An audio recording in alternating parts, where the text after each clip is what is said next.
خواتي خواتاتي صباح الخير عليكم. Bonjour tout le monde. Azul Fellaouen, واش راكم؟ j'espère راكم ملاح. J'espère que vous êtes bien réveillés. وصحة رمضان comme encore une fois. Nous sommes le dimanche 17 avril 2022. Et ce dimanche, il y a un sujet grave qui me hante depuis hier. من البارح وانا حاب نهضر عليه. C'est un sujet sur lequel on devrait faire un film.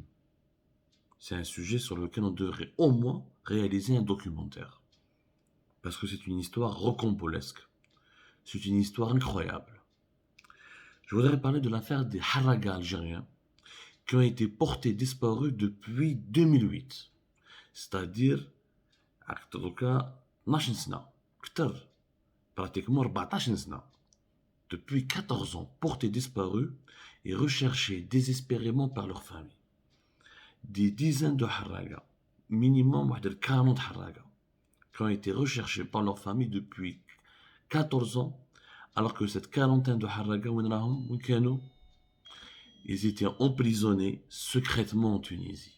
Oui, je dis bien emprisonnés secrètement en Tunisie, dans un lieu de détention qui n'a jamais été révélé par les autorités tunisiennes, qui n'a jamais été reconnu par les autorités tunisiennes, qui n'a jamais été communiqué par les autorités tunisiennes aux familles algériennes. Il s'agit de la Tunisie voisine, de ce pays que nous avons considéré comme frère, de ce pays que nous avons aidé à maintes reprises, de ce pays pour lequel nous avons tendu la main à chaque fois qu'il était en grosse difficulté. Et pourtant, des citoyens algériens ont été traités comme des terroristes, pire encore, comme des espions, comme des traîtres, ont été traités comme des vulgaires assassins, ont été traités comme des éléments dangereux cachés dans un lieu de détention pendant 14 ans, alors qu'il ne s'agit que de simples haragas. L'histoire Ejma'a, elle est vraie. Pourquoi elle est vraie? Parce que les autorités tunisiennes viennent de reconnaître, au début de cela quelques jours, à partir du 15-14 avril dernier, 39 familles algériennes, plutôt une vingtaine de familles, voilà, une vingtaine de familles originaires de Annaba, parce que la quarantaine de Harraga qui étaient disparus depuis 2008, maintenant une vingtaine originaires de la ville de Annaba. Ils ont essayé de Hargo en 2008, l'Italie, ils voulaient rejoindre l'Europe, notamment l'île de la Sardaigne, Lampedusa, Sardaigne, vous connaissez la route très connue qui a été énormément empruntée pour rallier l'Europe via les côtes sud de l'Italie, mais qui a été abandonnée aujourd'hui au détriment, qui a été abandonnée au profit de la route vers l'Espagne, vers les côtes sud de l'Espagne, parce que la mer elle est beaucoup moins dangereuse du côté de l'Espagne, et le dispositif de surveillance de la Méditerranée, il est beaucoup moins strict et beaucoup moins brutal du côté des côtes sud de l'Espagne, alors que du sud italien, souvent il y a des dérapages, il y a des dérives, il y a des ententes entre les gardes-côtes italiens, tunisiens et libyens pour infliger aux migrants clandestins des traitements inhumains. Justement, on va parler de ce traitement inhumain qui a été réservé par la Tunisie voisine et fraternelle à nos enfants. Une vingtaine de familles algériennes ont reçu une convocation pour se présenter au tribunal tunisien d'El Kef, où le procès de leurs enfants va enfin commencer. Tribunal correctionnel d'El Kef, une vingtaine de Harraga algériens, portés disparus depuis 2008, vont être enfin jugés, alors que la Tunisie n'a jamais reconnu, ou n'a jamais voulu reconnaître qu'ils étaient en détention sur son propre territoire. Les familles algériennes ont été obligées de prendre un vol spécial qui a été affrété par les autorités algériennes, un vol d'Air Algérie vers la Tunisie qui a décollé depuis l'aéroport international à la Bahbitat de Annab. راحوا هادو les familles باش يشوفوا ولادهم وقدروا يعني يسمعوا بلي ولادهم enfin ils ont été enfin un signe de vie, بلي راهم حيين, ils sont en vie et enfin ils pourront être jugés. Mais l'histoire quand même est rocambolesque. Depuis 2008, les autorités tunisiennes ont nié, ont fortement nié, et les familles algériennes se sont battues pendant de nombreuses années, où l'affaire, les Nations Unies, jusqu'aux instances de l'ONU, où ils bouger pour trouver une trace de ces enfants algériens, de ces migrants algériens, qui sont des enfants, des jeunes. Et pourtant, les autorités algériennes ont une influence énorme sur la Tunisie voisine. À aucun moment, l'État algérien n'a usé de son influence pour aller retrouver les haragas algériens et les ramener vers le territoire national et les juger éventuellement et d'adhérer un crime. Sauf que en l'occurrence, ils n'ont aucun crime parce qu'ils ont voulu uniquement immigrer clandestinement vers l'Europe. Ça ne justifie pas une détention de 14 ans. 14 ans, il m'a تكون إرهابي, il m'a تكون terroriste. لازم تعرفوا بالحكاية يا جماعة, depuis 2008-2007, 400 familles algériennes qui ont fait un collectif, notamment des familles originaires de Annaba. Ils ont fait un collectif de recherche de leurs enfants. Et ils se battaient depuis 2008-2009. Hein, et plusieurs articles radio la presse algérienne. Et les autorités tunisiennes ont toujours renié ou nié catégoriquement l'existence de ces haragas algériens dans les prisons tunisiennes. Il y a eu d'ailleurs 10 plaintes. 10 plaintes qui ont été déposées au niveau des services de l'ONU. Les plaintes ont été d'ailleurs enregistrées à partir de 2016, 2017, 2018 par ce qu'on appelle le groupe de travail des disparitions forcées ou involontaires de l'ONU. C'est un groupe de travail qui relève du Conseil des droits de l'homme de l'ONU et qui travaille sur les disparitions forcées de citoyens ou d'êtres humains à travers le monde et qui gère des enquêtes à propos de ces disparitions forcées et qui demande aux États responsables de ces disparitions forcées des comptes et des explications. 10 plaintes. Bon. D'ailleurs, en 2017, en juin 2017, en juin 2017, l'instance onusienne, je parle de ce groupe forcé ou involontaire, le groupe de travail sur les disparitions forcées ou involontaires des Nations Unies, en juin 2017, l'instance onusienne, elle a jugé les plaintes recevables. Les plaintes, les 10 plaintes des familles algériennes, qui se sont regroupées dans un 400 familles algériennes, la plupart sont originaires de l'est du pays, notamment de la Annaba et ses environs. L'ONU, le groupe qui relève de l'ONU, cette instance qui relève de l'ONU a jugé les plaintes des familles algériennes recevables. C'est pas normal. On ne peut pas disparaître depuis 2008 alors qu'il y a des témoignages concordants. Il y a même des photos où on a retrouvé les barques de ces haragas algériens qui ont été interceptés par les gardes-côtes tunisiens. Ils ne peuvent pas disparaître du jour au lendemain. C'est pas normal. Il n'y a pas d'autre explication. Bon. L'ONU d'ailleurs, elle a saisi l'Algérie, elle a saisi les autorités tunisiennes, elle a saisi ce qu'on appelle Frontex. Frontex, c'est une agence de garde-frontières un petit peu de l'Union européenne. C'est une agence qui regroupe des gardes-côtes européens qui a pour mission de surveiller les frontières maritimes de l'Union européenne, notamment depuis de la Grèce jusqu'à l'Espagne. Frontex d'ailleurs, le 31 octobre 2017, elle a répondu officiellement ce qu'on appelle le GTDFI, le groupe de travail sur les disparitions forcées et involontaires. On n'a aucune responsabilité, on ne peut pas intervenir en Tunisie ou là en Algérie, on n'a absolument aucun élément à vous communiquer. Bon, le gouvernement tunisien a réagi après la pression, sous la pression des services des Nations Unies, en mars 2018.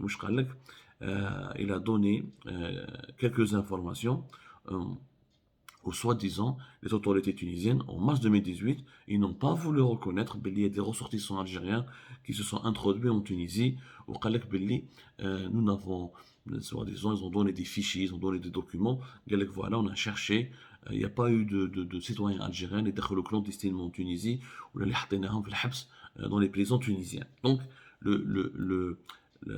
l'irresponsabilité ou la fuite en avant, voilà, la fuite en avant et le déni total de la Tunisie a duré encore pendant pratiquement plus de 10 ans.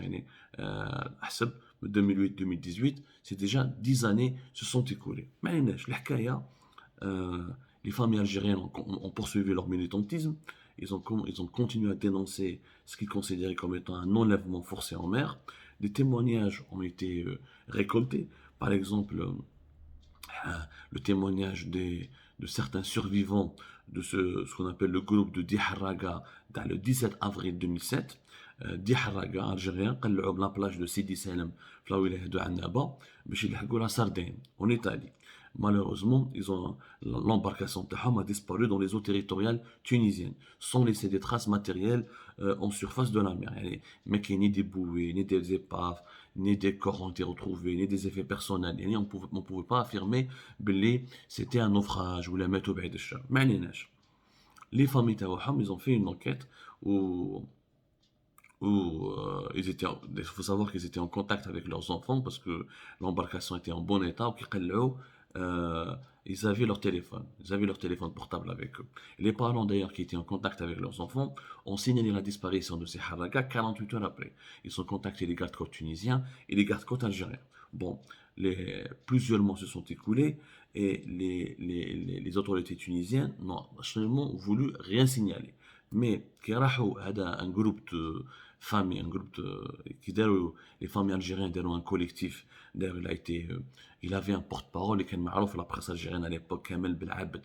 هذا il apparaissait souvent. Il est originaire de Annaba وهو ثاني واحد من ولاده تبحروا في الحكايه تاع les disparitions forcées des haragas algériens sur le territoire tunisien. Kamel Belabed, il avait l'habitude de s'exprimer dans les colonnes des médias algériens.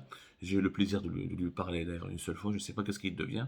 En tout cas, c'est lui qui a été le président et le porte-parole de ce collectif des femmes et des haragas. Alors, ils sont partis en Tunisie. Ils ont même trouvé une embarcation qui est exactement celle de leurs enfants. Ils l'ont prise en photo.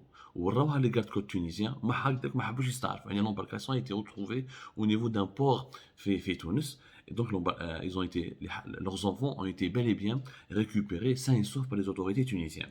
La loi tunisienne, elle est complètement bizarre. تونس هذه اللي قلنا بلي تونس pays de la démocratie وما على باليش والثوره التونسيه.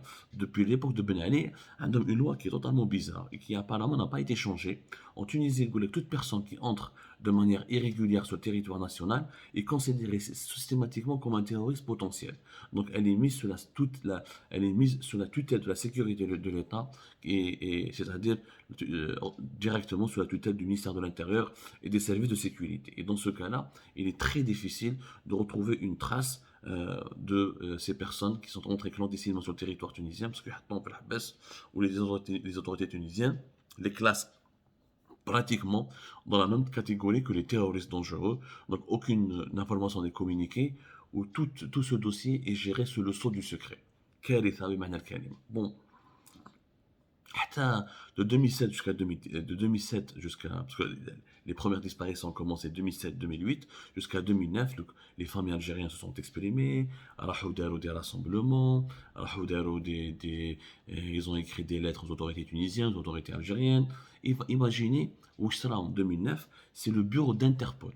C'est Interpol Algérie qui a intervenu, où elle a demandé au commissariat central de Annaba de prendre acte des plaintes déposées par par les parents algériens, où c'est Interpol qui a demandé, qui a contraint les autorités algériennes de reconnaître que des haragas algériens ont bel et bien existé, ils ont quitté le territoire de manière irrégulière et que leur disparition elle n'est pas normale et qu'il faut au moins enclencher une enquête. Bon, ou les histoires qui بزاف يعني هادو les familles, le collectif des familles des disparus, des haragas disparus en Tunisie, ils ont collecté pas mal de témoignages qui est intrigants, qui démontrent que ce sont les autorités tunisiennes qui kidnappent هادو les haragas ensuite qui organisent leur disparition de manière mystérieuse. D'ailleurs, plutôt le 29 janvier 2016. Récemment, récemment, ça fait 4 ans de cela, pratiquement 10 ans après les premières disparitions. Le 14 Haraga, 29 janvier 2016, ont quitté les plages de la wilaya de Annaba pour essayer de rallier l'Italie. L'embarcation Taham, ça a une défaillance. Ça a une défaillance au niveau du GPS. Donc, ça a une panne de carburant. Bon, ما كاين ni moteur ni GPS. Il y a eu le courant à dévier ou a provoqué la dérive dans l'embarcation. Donc, nous dans une zone maritime entre les frontières algéro-tunisiennes. واش صرا في l'embarcation هذا كاين واحد الحراقه مات بليبوغليسيمي مات بالبرد. C'était un mois de janvier, donc مات بالبرد hypoglycémie. الاخرين خافوا, les 13 autres haragas, ils ont eu peur de mourir, ils se sont jetés en pleine mer, ils se sont jetés dans la mer, ils ont commencé à nager espérant rejoindre le rivage. Alors une partie a pu rejoindre les côtes algériennes, et comme c'était au niveau des frontières algéro-tunisiennes, un autre groupe pratiquement j'ai attiré, hein, c'est pas des avions, mais ils se sont retrouvés à quelques mètres de la frontière algérienne sur le territoire tunisien. وصحابهم شافوهم, يعني le groupe de 13 هدايا, une partie لحقوا للجزائر, les côtes algériennes, ils ont été récupérés par les gardes-côtes algériens, ils ont été pris en charge. On a un autre groupe, là, la Tunisie. Bah, des cas qui la Tunisie, certainement les Haragas algériens se sont signalés auprès des autorités tunisiennes, là, et ils ont essayé de revenir vers leur pays, mais ils ont été certainement interceptés par les autorités tunisiennes, et jusqu'à ce jour, aucune nouvelle. Disparition mystérieuse. Et ça date de janvier 2016. وشافوهم يعني ما تقدرش les autorités tunisiennes ما يقدرش يقول لك باللي ماتوا ولا شي ما صار لهم في البحر امبوسيبل باسكو صحابهم شافوهم قلعوا 13 هذوك راهو يعوموا كيف لو جروب الاول لحق لي كوت الجيريان والجروب الدوزيام يعني الجروب الاول شاف باللي صحابهم الاخرين لحقوا لا بلاج دو كوتي دو لا تونيزي كو تو فا بيان بيرسون ني مور بون حتى واحد ما يحوس عليها واش صرا حكايه اون 2015 كيف il y avait un groupe de clans de migrants algériens de Haraka qui se sont perdus euh, qui se sont perdus au niveau des côtes tunisiennes. En Badika, l'amirauté de Daberqa. Daberqa, c'est pratiquement la ville tunisienne la plus proche d'El Qala en Algérie. Les familles algériennes راحوا شافوا لحقوا Daberqa وصابوا بلي l'embarcation هذيك correspondait à la description faite par leurs enfants. C'est-à-dire c'était l'embarcation qui a été utilisée par leurs enfants pour rejoindre les côtes italiennes. Et la même chose, les autorités tunisiennes n'ont jamais voulu indiquer à ces familles algériennes le lieu de détention où وين حطوهم هذول الحراقة algériens. Donc, vraiment, les autorités tunisiennes se sont comportées comme un état terroriste. Yani, il prend des êtres humains, il les cache dans un endroit, dans une prison ou dans un centre de détention. Il ne donne aucune nouvelle de ces personnes ou à ces familles, à ces dizaines de familles algériennes, ils ont été floutés, ils ont été méprisés, ils ont été, comment dire, on leur a menti, on leur a manqué de considération, on les a traités comme du bétail. Et l'État algérien a laissé faire pendant toutes ces années-là. Pour le moment, la Tunisie n'a jamais voulu reconnaître que هذو الحراقات الجزائريين راهم في البلاد راهم عندها.